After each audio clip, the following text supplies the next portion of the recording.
Non, du coup, on est aussi parti d'un partage d'expérience du club d'Oyonnax qui a par exemple aussi mis en place quelque chose à la réunion de rentrée. Alors, au-delà du partage d'informations habituel, qui a aussi pris un temps uniquement avec les parents pour les faire réfléchir sur différentes situations. Vous voyez, il sera au milieu.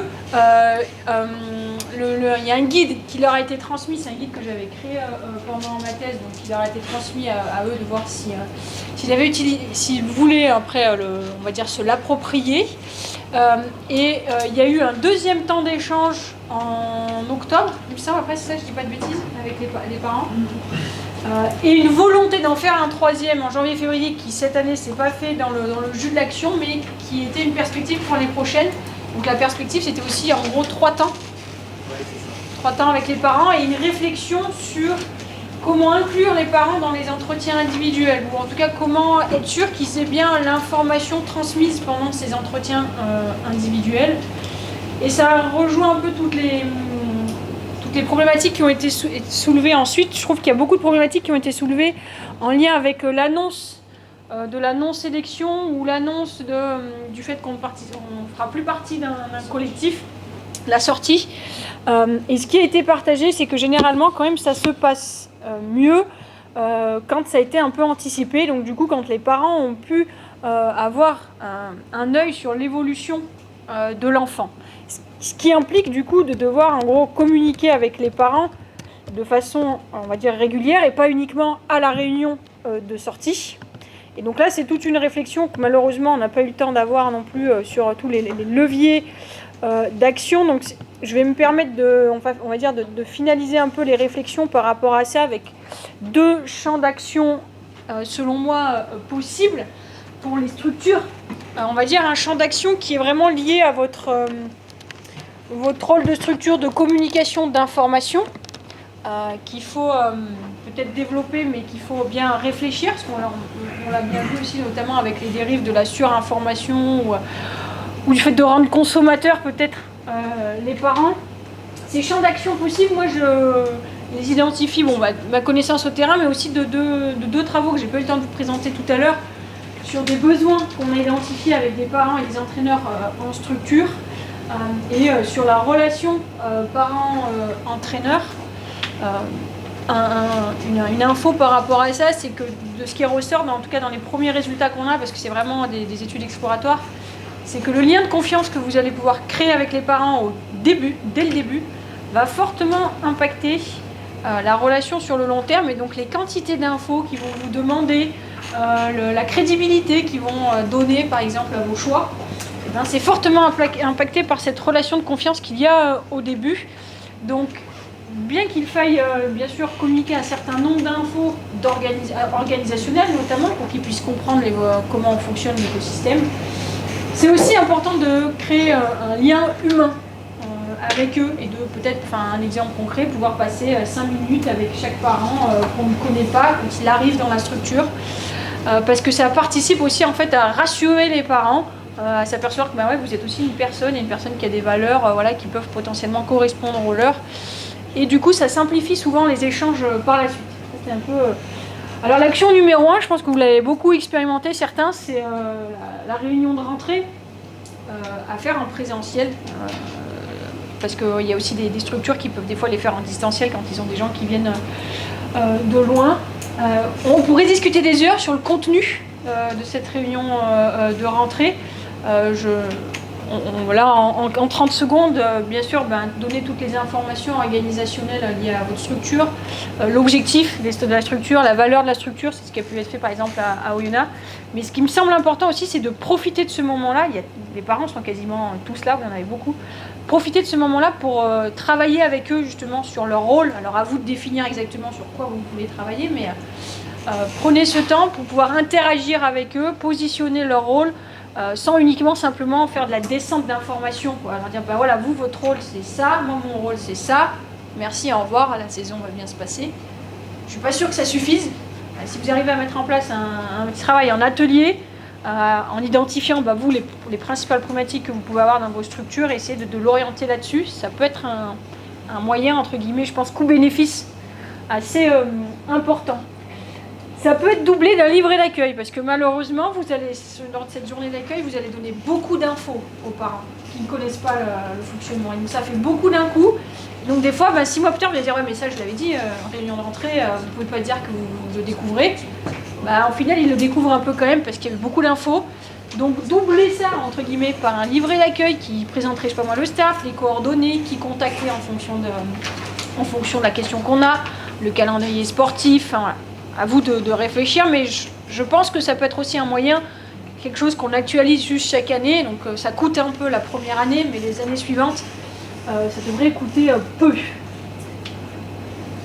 Ensuite, on a l'exemple de Grenoble qui a fait des comptes rendus, on va dire collectifs écrits avec cette newsletter qui était hebdomadaire.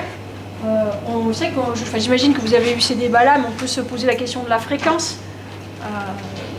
Je pense qu'on n'est pas sûr pour avoir des bénéfices. Enfin, je suis pas sûre pour avoir des bénéfices, il faut forcément que ce soit toutes les semaines. Si vous en faites une, par exemple, par une période scolaire, je pense que ça peut déjà, on va dire, diminuer les questions que les parents ont, les rassurer envers ce qui se passe dans la structure. C'est en tout cas une idée. Avec ça peut être aussi, en fait, couplé ou remplacé par un bilan mi-saison. On se disait peut-être que le nombre de 3, ça peut être pas mal d'interventions dans l'année. Voilà, coupler ce bilan de mi-saison avec un travail auprès des parents pour faire les deux en même temps, ça peut aussi être une idée. La question du coup des entretiens, il y a beaucoup de parents, en tout cas dans l'étude qu'on a fait, on avait fait ça avec 4 pôles, 2 pôles espoir de handball, un pôle espoir de rugby et un pôle France de tennis de table, qui veulent participer aux entretiens individuels faits avec les enfants, parce qu'en fait ils veulent pas forcément, honnêtement, je pense que 90% ou même plus des parents ne veulent pas donner leur avis sur ce qui a été fait, c'est qu'ils veulent savoir ce qui a été fait, parce que les enfants le traduisent d'une certaine façon à leurs parents, qui n'est pas forcément complète, qui selon le moment de l'adolescence, des fois, est même quasiment infime. Donc les parents, des fois, savent quasiment pas du tout ce que l'enfant a fait, alors que c'est quand même son investissement quotidien important. Donc c'est aussi en fait un moment qui permet aux parents de voir qu'est-ce qui a été fait et comment l'athlète a progressé. Après, c'est à voir en fonction des possibilités de chacun. Ça peut être aussi peut-être remplacé plutôt par un compte-rendu individuel. Si vous vous dites non, moi j'ai pas envie que le parent soit là à ce moment-là, c'est pas le lieu, ou alors j'en ai pas les moyens. Une autre solution, c'est de se dire, tiens, est-ce que je peux pas faire une petite fiche standardisée de compte-rendu que je pourrais leur transmettre à réfléchir.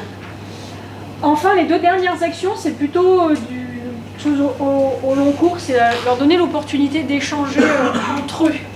Alors ça, c'est peut-être spécifique aussi aux structures un peu haut niveau, où les parents ne se connaissent pas forcément tous. Donc organiser même des temps conviviaux à la suite de la réunion de rentrée, à la suite du bilan de mi-saison, ça participe aussi aux échanges informels, parce que des informations que les parents n'ont pas, ils vont peut-être pouvoir les trouver auprès d'autres parents. Ça se questionne aussi dans les clubs. Par exemple, la question d'un lieu où les parents pourraient être pendant les entraînements, si pour eux c'est compliqué de venir déposer puis de venir rechercher, au lieu qu'ils soient accrochés à la balustrade en train de regarder l'entraînement, est-ce qu'on ne pourrait pas leur mettre à disposition un lieu pour qu'ils puissent être ensemble? Et enfin, ce qui ressort en tout cas de leurs attentes, c'est d'être transparents, notamment sur le processus de sélection. Vraiment, ils ont envie que vous soyez francs avec eux, même si c'est dur pour eux, leur expliquer comment ça se passe, sur quels critères c'est fait, et du coup, l'annonce est dure, mais par contre, une fois que l'annonce est encaissée, généralement, ça se passe un peu mieux lorsque c'est transparent que lorsque c'est, à leurs yeux, flou. Donc là, voilà, après, à vous de réfléchir sur comment ça c'est possible. Alors, toutes ces actions, vraiment, c'est du champ de la communication. Et je pense qu'en agissant sur... alors, je ne dis pas qu'il faut toutes les cumuler, je ne dis pas d'être en surcommunication avec les parents, mais en mettant quelques-unes en place, on peut aboutir à des évolutions des comportements, à la fois des comportements que les parents vont avoir envers vous, peut-être sur sollicitation, et à la fois des comportements qu'ils vont mettre en place dans l'environnement, parce que si on leur donne plus d'infos sur le process ce que l'enfant développe comme compétence au cours du process, peut-être qu'ils se centreront un petit peu moins uniquement sur le résultat. Deuxième champ d'action possible, là c'est carrément, on va dire, de les éduquer, les accompagner. Là, mon parti pris, c'est que la structure pourrait initier ça. Peut-être que la structure, par contre, n'a pas forcément les compétences pour le mettre en œuvre au quotidien. mais peut faire appel à des personnes justement qui peuvent mettre ce type d'action en place. Et là, j'ai listé des idées, on va dire, de thématiques sur lesquelles les parents pourraient travailler, enfin, où vous pourriez faire travailler les parents, ou faire venir quelqu'un pour travailler là-dessus. Donc les raisons qu'ils vont avoir, les motifs, qu'est-ce qui les anime dans l'accompagnement de leur enfant dans ce projet-là, leur rôle, et ça vous impactera directement, leur faire prendre conscience de l'impact des comportements qu'ils mettent en place sur leur enfant, donc typiquement aussi un peu des infos que j'ai pu vous passer ce matin, leur faire prendre conscience des différences de perception qu'il y a entre ce que leur enfant perçoit et eux, ce qu'ils pensent mettre en place, et un degré d'action, leur développer leurs compétences émotionnelles, développer leur capacité à gérer leurs émotions pour ensuite pouvoir adapter leur comportement, notamment sur le lieu de compétition, mais pas que.